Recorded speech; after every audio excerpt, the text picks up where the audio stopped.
Welcome to the Wellbeing Podcast, where every episode is a step toward a healthier, happier you. Let's grow, thrive, and shine together. Don't forget to subscribe and like the Wellbeing Podcast. Share your thoughts and let us know in the comments what topics you'd love to hear about in future episodes. Today, we're going to be diving deep into ways to help you get unstuck from those pesky feelings of anxiety and depression and onto a path of greater well-being. You shared the University of Arkansas Counseling and Psychological Services Getting Unstuck workbook, along with helpguide.org's article on coping with depression. So let's see what we can uncover together. It looks like you're really trying to understand those feelings of being stuck, and what I find interesting is how both these sources emphasize that it's not about eliminating these feelings altogether. We all experience stress and sadness. They're normal parts of life. It's more about learning how to manage them so they don't take over. Right, like feeling nervous before a big presentation, that's totally normal. Yeah. But what about when it feels like it's more than just everyday stress? How do we know if we're dealing with something that needs more attention? That's where understanding the difference between those everyday ups and downs and a full-blown anxiety or depressive disorder comes in.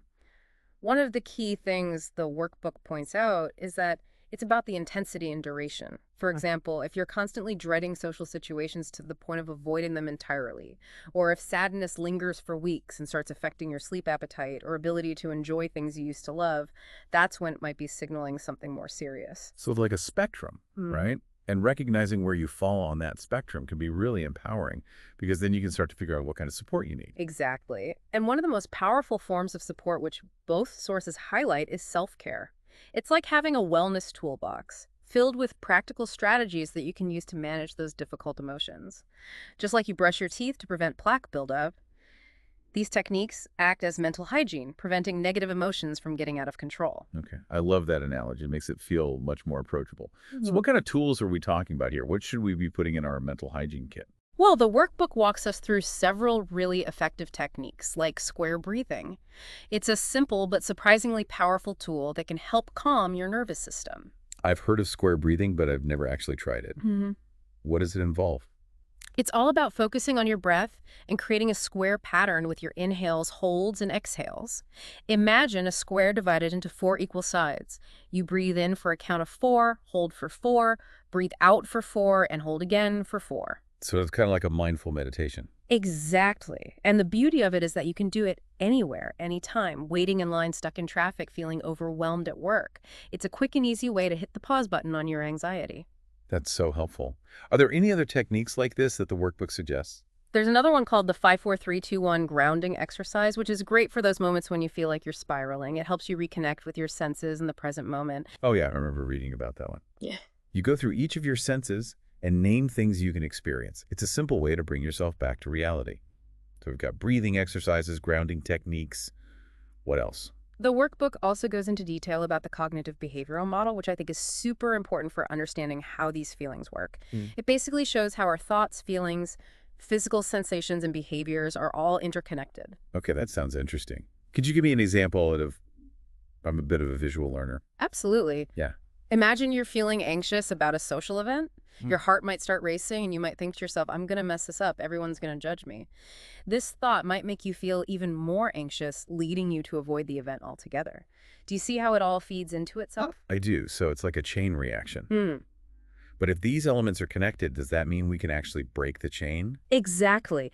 And that's where those worksheets in the workbook come in. They guide you through mapping out these patterns in your own life. Your triggers, your physical responses, your thoughts, and your resulting behaviors.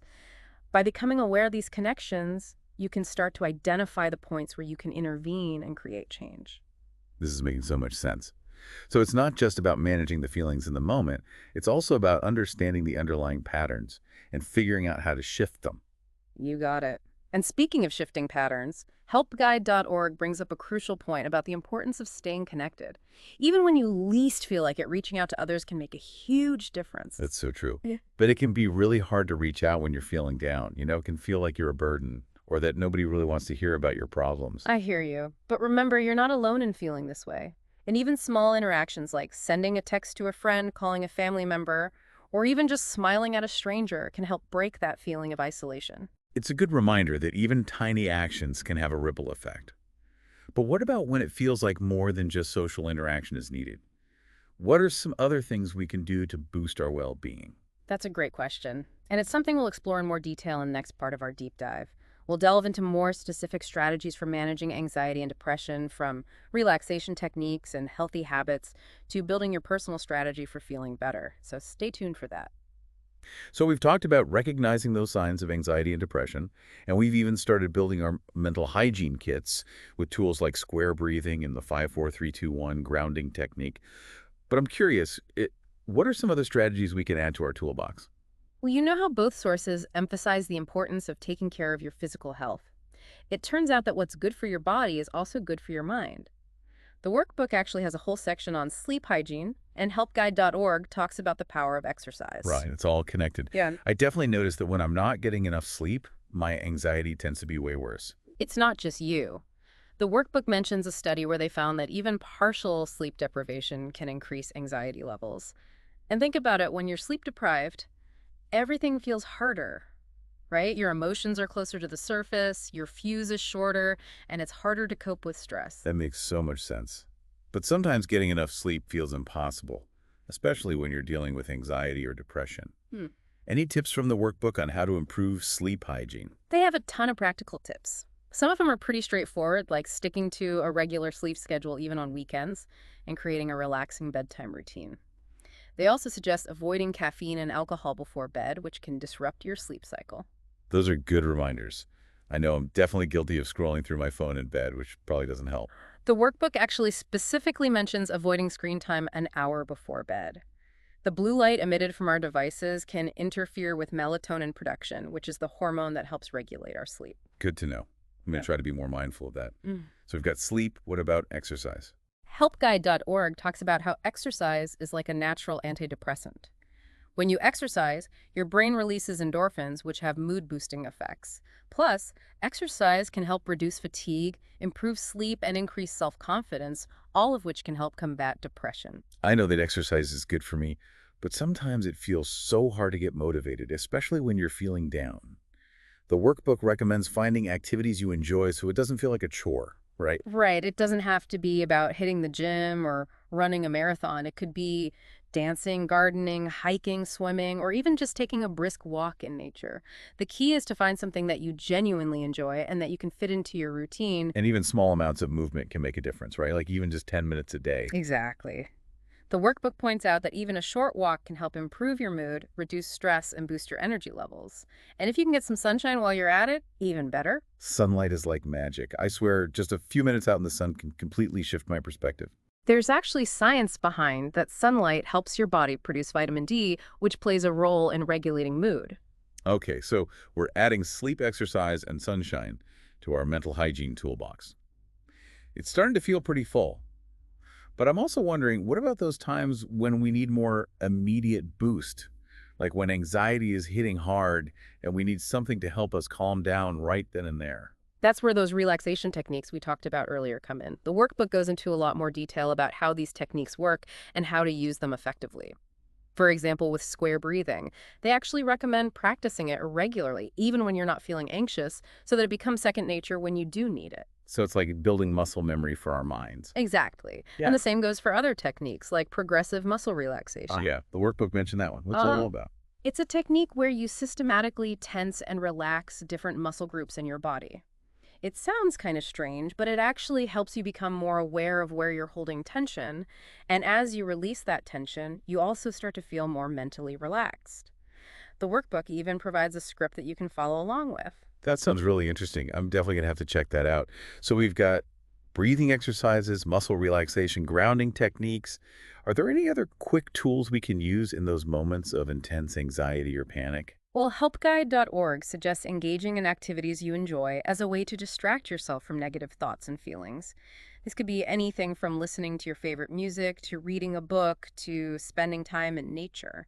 It's like giving yourself permission to have fun and to focus on something that brings you joy, even for just a few minutes. Exactly. It's about shifting your attention away from the anxiety or depression and onto something more positive and engaging. I love that. So we've covered a lot of ground in terms of building our mental hygiene toolbox. We've got tools for prevention, for managing in the moment, and for longer-term well-being. But I'm curious, what about the bigger picture? How do we take all of this information and actually start applying it to our own lives? That's where the workbook's worksheets really shine. They provide a structured way to personalize these strategies and create a plan that's tailored to your specific needs and challenges. Okay, I'm all ears.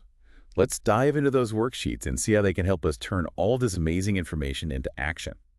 All right, so we've explored a ton of great strategies for managing anxiety and depression, from relaxation techniques and healthy habits to the power of social connection.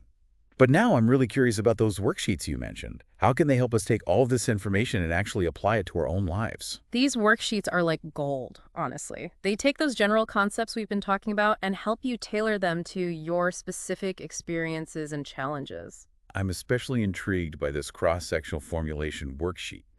What's the purpose of that one? Think of it as a detective's tool for understanding your own anxiety or depression. It guides you through analyzing a specific situation where you experience those difficult feelings.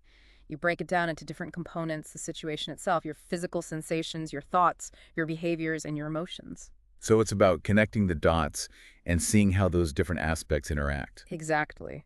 By mapping out these experiences, you start to see patterns emerge. Maybe you notice that certain situations always trigger a racing heart and negative thoughts, which then lead to avoidance behaviors. Or perhaps you realize that when you skip meals, your mood plummets and you're more likely to isolate yourself. It's about gaining clarity on those individual patterns. And once you have that awareness, what's the next step? That's where the alternative response worksheet comes in. Once you've identified those unhelpful patterns, you can start brainstorming healthier ways of thinking, feeling, and behaving in those situations. Okay, I'm starting to see how this works. Could you walk me through an example of how someone might use this worksheet? Sure, let's say someone is struggling with social anxiety. They use the cross-sectional formulation worksheet and realize that whenever they're invited to a party, they automatically think, I'm going to be awkward, no one will talk to me, and it'll be a disaster. This thought makes their heart race, they feel overwhelmed, and they end up declining the invitation. Oh, I think we've all been there at some point. Huh. So how could they use the alternative response worksheet to challenge that pattern? Well, first, they might try challenging those negative thoughts. Are those thoughts really true? Is it guaranteed that no one will talk to them? Have they never had a positive social experience? By questioning those automatic negative thoughts, they can start to create space for more balanced and realistic perspectives. So it's like those negative thoughts are just hypotheses, not facts, and we can test them out to see if they hold up. Exactly. And on the behavioral side, they might brainstorm alternative actions. Instead of automatically declining the invitation, they could consider going for a short time or bringing a friend for support. They could even practice some relaxation techniques beforehand to manage their anxiety. It's about taking small steps and gradually expanding your comfort zone, right? Absolutely. The workbook also has worksheets specifically for identifying patterns that contribute to low mood and anxiety. It's about becoming a curious observer of your own thoughts and behaviors. So it's not about judging yourself for those thoughts and behaviors, but rather just noticing them without judgment. Exactly. It's about creating a sense of self-awareness so you can start to make different choices. And remember, it's not about being perfect. It's about progress, not perfection. I love that. The workbook even provides space to list things you think and do that actually help you feel better, right? It's about acknowledging what works. Yes, it's about focusing on your strengths and recognizing your own resilience. What brings you joy? What activities make you feel good? What coping strategies have worked for you in the past? It's about building that personalized wellness toolbox filled with all the things that help you feel your best. And remember, it doesn't have to be complicated. Start with one small step you can take today to boost your well-being.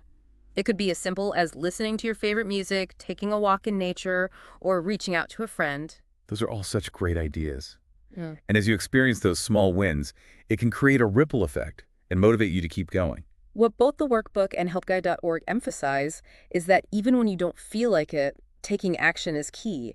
It's about showing up for yourself even on the tough days. Because even small, consistent actions can lead to big changes over time. So as we wrap up this deep dive, what's one final thought you'd like to leave our listener with? I think the most important takeaway is that you have more power than you realize. You have the power to choose your thoughts, your actions, and ultimately your experience. And by using these tools and strategies, you can start to create a brighter, more fulfilling future for yourself. I love that. It's a reminder that even amidst anxiety and depression, there's always hope. And there are concrete steps we can take to move towards a happier, healthier life. Thanks for joining us on this deep dive into well-being. Thanks for listening to the Well-Being Podcast. Take care, stay inspired, and see you next time.